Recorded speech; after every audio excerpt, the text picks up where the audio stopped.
இந்த ஜாதகத்தை பார்க்கலாம். ரிஷபத்தில் சனி மற்றும் குரு, மிதுனத்தில் ராகு, கன்னியில் செவ்வாய், விருச்சிகத்தில் புதன் மற்றும் சூரியன், தனுசில் கேது மற்றும் சுக்கிரன், மகரத்தில் சந்திரன். வடக்கு ராசியில் சூரியன் மற்றும் புதனும், கிழக்கு ராசியில் சுக்கிரன் மற்றும் கேதுவும், தெற்கு ராசியில் குரு, சனி, செவ்வாய் மற்றும் சந்திரனும், மேற்கு ராசியில் ராகுவும் இருக்கின்றனர். இது ஒரு பெண் ஜாதகம். இந்த பெண்மணிக்கு தெற்கு திசையில் குரு ப்ளஸ் சனி ப்ளஸ் செவ்வாய் ப்ளஸ் சந்திரன் சேர்க்கை இருக்கின்றது. இவர் மிகவும் மத நம்பிக்கை கொண்டவர். சற்றே பிடிவாதமாகவும் இருப்பார். கதைக்கும் போது நிலையற்ற மனதோடு பேசுவார். சந்திரனுக்கு 5இல் குரு மற்றும் சனி சேர்க்கை இருக்கின்றது. இவரது தாய் கற்பித்தல் தொழிலில் இருப்பார் என்று சொல்லலாம். மேலும் புதனுக்கு குருவின் தொடர்பு இருக்கின்றது. இவள் நன்கு படித்தவள். அதோடு திறமையாகவும் கவர்ச்சியாகவும் பேசுவார் என்று சொல்லலாம். இங்கு செவ்வாய் மற்றும் புதன் இடமாற்றத்தில் இருக்கின்றனர். செவ்வாய் சனி தொடர்பு வருகின்றது குரு மற்றும் புதனுக்கு. இதன் காரணமாக உயர்கல்வி படிப்பதில் சில தடைகளை எதிர்கொள்ளுவாள். ஆனாலும் அவள் படிப்பை தொடர்வாள். பேசுவதில் உலகத்தையே வெல்லுவாள். அப்படி அவளின் பேச்சிருக்கும். விருச்சிகத்தில் செவ்வாய் வந்தால் அடுத்து சுக்கிரன் தொந்தரவுக்கு உள்ளாகின்றாள். இந்த காரணத்தால் திருமணத்துக்கு சில தடைகள் இருக்கும் என்று சொல்லலாம். இடமாற்றம் காரணமாக சுக்கிரனுக்கு பின்னால் செவ்வாய், அதுவே கன்னியில் இருந்தால் சுக்கிரனுக்கு 10இல் செவ்வாய். அப்போ சுக்கிரன், கேது, சந்திரன், குரு மற்றும் ராகு என கூடுதலான பகை கிரகங்களை சுக்கிரன் கடக்க வேண்டி இருக்கின்றது. கடந்து வந்து செவ்வாயை தொட வேண்டும். இதன் காரணமாக உரிய வயதில் திருமணம் நடக்காது, காலதாமதமாகும் என்று சொல்லலாம். ஆனாலும் முன்னம் திருமணம் நடக்கணும் என்றால் 24 வயதில் நடக்க வேண்டும். காரணம், குரு வக்கிரமாக இருக்கின்றார். 12 வயது வரை மேசத்தில் இருப்பார். 24 வயது வரை ரிஷபத்தில் இருப்பார்.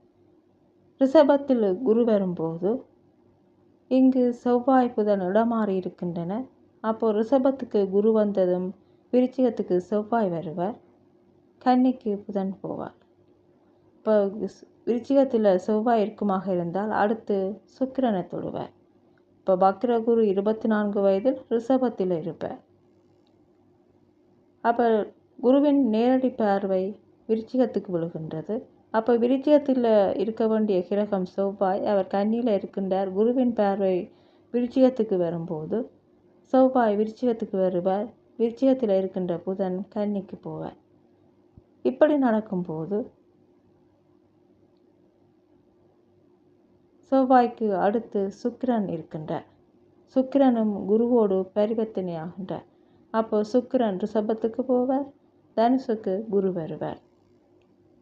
அப்போ இந்த காலகட்டத்தில் 24 தொடக்கம் 27 வயதான இந்த காலகட்டத்தில் திருமணம் நடக்க வேண்டும். ஒரு விதத்தில் பார்த்தால் ரிஷபத்தில் குரு இருக்கின்றார். 24 வயதில் ரிஷபத்தில் குரு இருக்கின்றார். நேரடியாக விருச்சிகத்துக்கு வருகின்ற செவ்வாயை தொடர்பு கொள்கின்றார். அதே நேரத்தில் அந்த குரு பரிவர்த்தனை மூலம் தனுசுக்கு வருகின்றார். அப்போ செவ்வாய்க்கு 2இல் குரு வருகின்றார். சுக்கிரன் அங்கு போகின்றார். சுக்கிரன் நேரடியாக, அதாவது சமசப்தமாக செவ்வாயை தொடர்பு, அதாவது செவ்வாயும் சுக்கிரனும் சமசப்தமாக தொடர்பு கொள்கின்றனர். அப்போ இங்கு செவ்வாய்க்கு சுக்கிரன் தொடர்பும் வருகின்றது, குருவின் தொடர்பும் வருகின்றது. இப்போ இந்த காலகட்டத்தில் 24 தொடக்கம் 27 வயதான இந்த காலகட்டத்தில் திருமணம் நடக்க வேண்டும். திருமணம் மற்றும் மரியாதைக்குரிய ஒரு தொழிலை இவர் பெற வேண்டும். தென்கிழக்கு திசையில் இருந்து கணவர் வருவார். ஒரு நிறுவனத்தில் அல்லது ஏஜென்சி ஒன்றில் உரிமையாளராக அவர் இருப்பார் என்று சொல்லலாம். அவர் புகழ்பெற்ற அதிகாரியாக இருப்பார். 28 வயதுக்கு பிறகு அவளுக்கு அனுகூலமானதான காலமாக இருக்கும் என்று சொல்லலாம். 34 வயதுக்குள் செல்வம் சேரும். பின் 36 வயது முதல் தொழிலில் மாற்றங்கள் ஏற்படும். சூரியனுக்கு 2இல் 2 கிரகங்களும் சுக்கிரனுக்கு 2இல் 1 கிரகமும் இருக்கின்றது. இவளுக்கு 3 குழந்தைகள் இருக்கும். ஆனால் ஒரு ஆண் மற்றும் ஒரு பெண் தான் கடைசி காலம் வரை இருப்பார்கள். மொத்தத்தில் 2 குழந்தைகளின் சந்ததி நிச்சயம் உண்டு. இறப்பை பிரச்சனைகள் குறித்து இந்த ஜாதகை கவனம் எடுக்க வேண்டும். 74 வயது முதல் 75 வயது வரை வாழ்க்கையை அனுபவிக்கின்றார் என்று சொல்லலாம். இந்த ஜாதகத்தை பார்க்கலாம். மேசத்தில் ராகு, ரிஷபத்தில் சுக்கிரன் மற்றும் செவ்வாய், மிதுனத்தில் குரு மற்றும் சூரியன், கடகத்தில் புதன், துலாத்தில் கேது, விருச்சிகத்தில் சந்திரன், மீனத்தில் சனி. வடக்கு ராசியில் சனி மற்றும் புதனும், கிழக்கு ராசியில் ராகுவும், தெற்கு ராசியில் சுக்கிரன், செவ்வாய் மற்றும் சந்திரனும், மேற்கு ராசியில் சூரியன், குரு மற்றும் கேதுவும் இருக்கின்றனர்.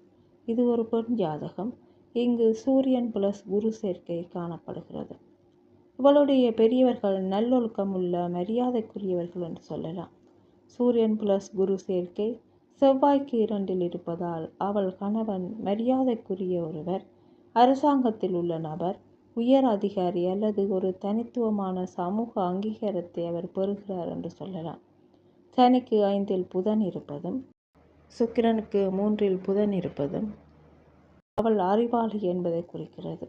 மற்றவர்களிடமிருந்து நுண்கலைகளை கற்றுக்கொள்கின்றாள் என்று சொல்லலாம். 22 வயதிலிருந்தே ஒரு நல்ல அனுகூலமான காலத்தை பெற்றாலும் படிப்படியாக இவள் 25 வயதிலிருந்து 27 வயது வரை நல்ல முன்னேற்றத்தை காண்கின்றாள். 32 முதல் 33 வயது வரை தொழிலில் மற்றும் வீட்டு விவகாரங்களில் மாற்றங்கள் இருக்கும். விசுவாசமற்ற நபர்கள் மற்றும் உறவினர்கள் சிலர் இவளை இழிவுபடுத்துவார்கள் மற்றும் துன்புறுத்துவார்கள். 39 தொடக்கம் 40 வயது இந்த காலப்பகுதியில் செல்வத்தை அனுபவிக்கின்றார், வசதிகளை அனுபவிக்கின்றார். வயது ஆக ஆக கடவுளிடம் மிகுந்த பக்தி ஏற்படும். நிலங்கள் மூலம் வருவாயிருக்கும். அதே நேரம் கணவரின் வணிக நடவடிக்கையால் செல்வத்தில் குறிப்பிடத்தக்க முன்னேற்றம் இருக்கும் என்று சொல்லலாம். 58 வயதுக்கு பிறகு இவள் யாத்திரை பயணம் மேற்கொள்கின்றாள். வெப்பம் மற்றும் இதய பிரச்சனைகளை கவனித்துக் கொள்ள வேண்டும். அமைதி மற்றும் ஆனந்தமான வாழ்க்கையை வாழ்கின்றாள் என்று சொல்லலாம். இந்த ஜாதகத்தை பார்க்கலாம். மிதுனத்தில் ராகு, கன்னியில் சந்திரன், துலாத்தில் சூரியன், விருச்சிகத்தில் சுக்கிரன், புதன் மற்றும் செவ்வாய், தனுசில் கேது, மகரத்தில் சனி, மீனத்தில் குரு. வடக்கு ராசியில் குரு பிளஸ் சுக்கிரன் பிளஸ் புதன் பிளஸ் செவ்வாய் சேர்க்கை இருக்கின்றது. கிழக்கு ராசியில் கேது இருக்கின்றது. தெற்கு ராசியில் சந்திரன் பிளஸ் சனி இருக்கின்றனர். மேற்கு ராசியில் ராகு பிளஸ் சூரியன் சேர்க்கை இருக்கின்றது. இந்த ஜாதகத்தில் சந்திரன் பிளஸ் சனி சேர்க்கை இருக்கின்றது. இந்த சேர்க்கையை நோக்கி ராகு வருகின்றது. சனியும் சந்திரனும் தெற்கில் இருக்கின்றனர். இந்த ஜாதகர் குறைந்த வகுப்பை சேர்ந்த, அதாவது தாழ்ந்த ஜாதி பெண்ணோடு இந்த ஜாதகருக்கு தொடர்பு இருக்கும் என்று சொல்லலாம். அந்த பெண் மிகவும் மோசமான ஒருவர் என்று சொல்லலாம். ஏன்? இங்கு இந்த அமைப்பை பாருங்கள்.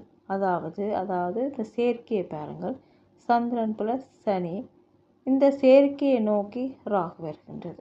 அப்போ ஒரு மோசமான பெண் என்று சொல்லலாம். அந்த பெண் பொதுவாக தந்தைக்கு சூரியன் எடுப்போம், அவர் வலுவிழந்திருக்கின்றார்.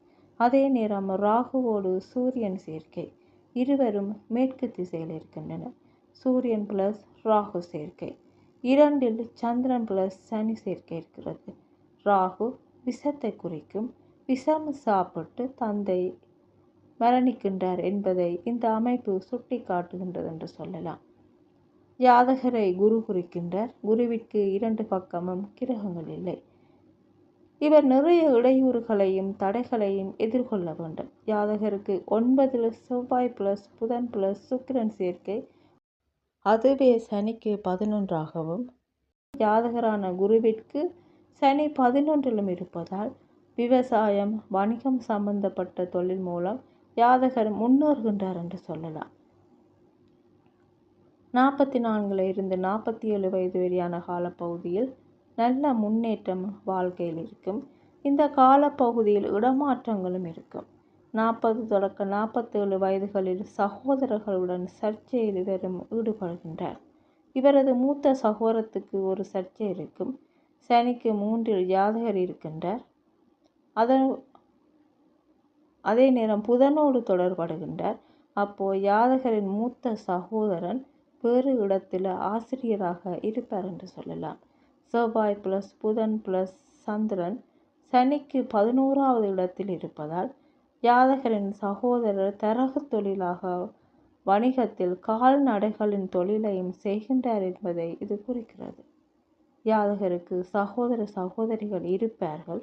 இவற்றில் 2 சகோதரிகள் நல்ல செழிப்பான வாழ்க்கையை வாழ்வார்கள்.